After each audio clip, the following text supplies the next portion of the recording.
Let's be real. The idea of owning a pet that's a little more wild than a golden retriever is pretty cool, right? We're talking about animals that really turn heads, that spark conversations, and bring a tiny piece of the untamed world right into your living room. But before you dive headfirst into daydreams about a pet serval or a fancy skink, there are some really critical things you absolutely have to know. So, are you one of those people? You walk past the puppies and kittens and you find yourself wondering, what else is out there? Well, if that's you, you're in exactly the right place. Let's just kick things off with a few examples that show just how incredible these animals can be. First up, the serval. This isn't just some beautiful wildcat from Africa, it's a hunting machine.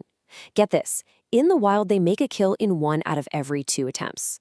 To put that in perspective, most other wildcats are lucky to be successful just once in every 5 or 6 tries. That is some serious hardwired instinct. Or what about the capybara? It might kind of look like a giant guinea pig, and that's because it's literally the world's largest rodent. We're talking about an animal that can weigh as much as a person. And somehow, these South American giants have become famous online for being friends with just about every other animal they meet. And then you have the axolotl. This is a salamander from Mexico that basically decided to be the Peter Pan of the animal world and never grow up. It stays in its aquatic baby stage its whole life. But its real superpower? It can regenerate not just its legs, but even parts of its own brain and heart. Just incredible. So, with animals that cool, it's really easy to get excited. These creatures are a world away from your average pet, which brings up a really important question. What are we actually talking about when we use the word exotic? The definition is both simpler and way more complicated than you might think. Let's break it down. Okay, so the core definition is actually pretty straightforward. An exotic animal is just a pet that isn't domesticated like a dog or a cat, or it's simply one that you don't commonly see.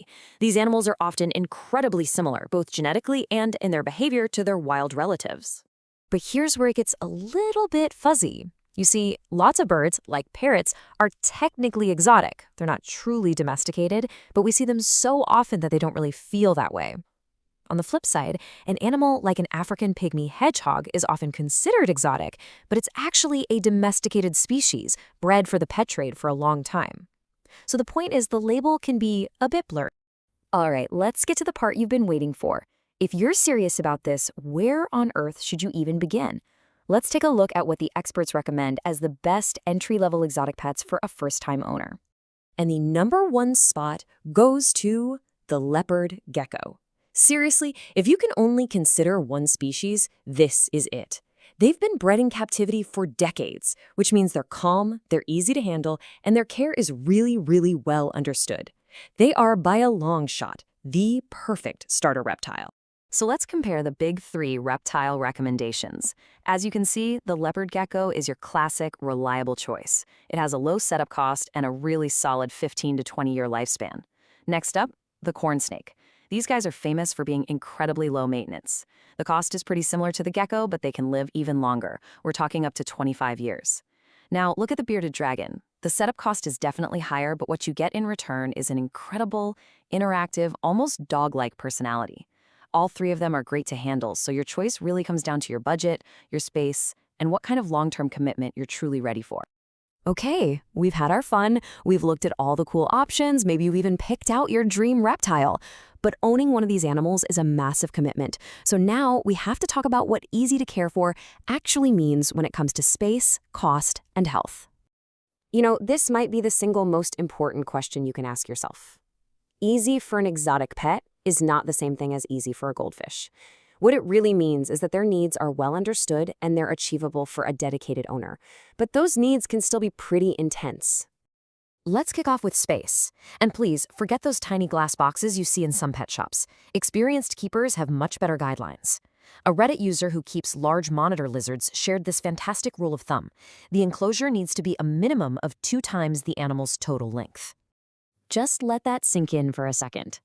A monitor lizard that grows to be 6 feet long, which is not that unusual, needs an enclosure that is 12 feet long, 6 feet wide, and 6 feet tall. That is not a tank. That's a room. You are essentially dedicating a small bedroom in your house to one animal. And what about the cost? Get ready for this one.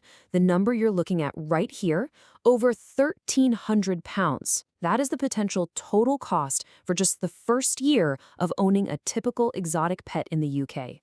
That's the enclosure, all the heating and lighting gear, the animal itself, the vet checkups, and a year's worth of food and supplies. It adds up, and it adds up fast. Beyond the financial cost, there's another crucial factor that so many new owners completely forget to think about: the potential health risks to you and your family. We're talking about something called zoonotic diseases. A lot of exotic pets can carry germs that can be passed to humans. Reptiles and amphibians are well-known carriers of salmonella. Ferrets and rabbits can carry Campylobacter, which can cause some really nasty stomach issues. Even something as common as ringworm, which is a fungal infection, can be passed from guinea pigs. This makes strict hygiene, like washing your hands after every single interaction, absolutely non-negotiable. So, after all of that, are you still interested? Good, because if you do this the right way, it can be one of the most rewarding experiences of your life. So here is a simple checklist to make sure you're making a responsible, informed decision. Just follow these 4 steps, and please, do them in this order. First, research your specific animal like it's your job. Become an expert. Second, calculate the real first-year and ongoing costs. Third, and this is the one everybody skips, find a qualified exotic pet vet in your area before you even think about buying the animal. Not all vets will see these pets. And finally, buy and build the entire full-sized adult enclosure and get it up and running before the animal ever comes home. So you need to ask yourself this, and be honest. Most of the beginner pets we just looked at live for 15 to 25 years, sometimes even longer. Do you really have the physical space for their adult home, the budget for their entire lifetime of care, and access to a specialist vet for a commitment that could easily last longer than your car or even your mortgage? Because that's what this is all about. It's not just about owning something cool or different. It's about taking on the responsibility for a creature that is fundamentally wild and providing it with everything it needs to not just survive, but to truly thrive for its entire life. The real question is, are you ready for that?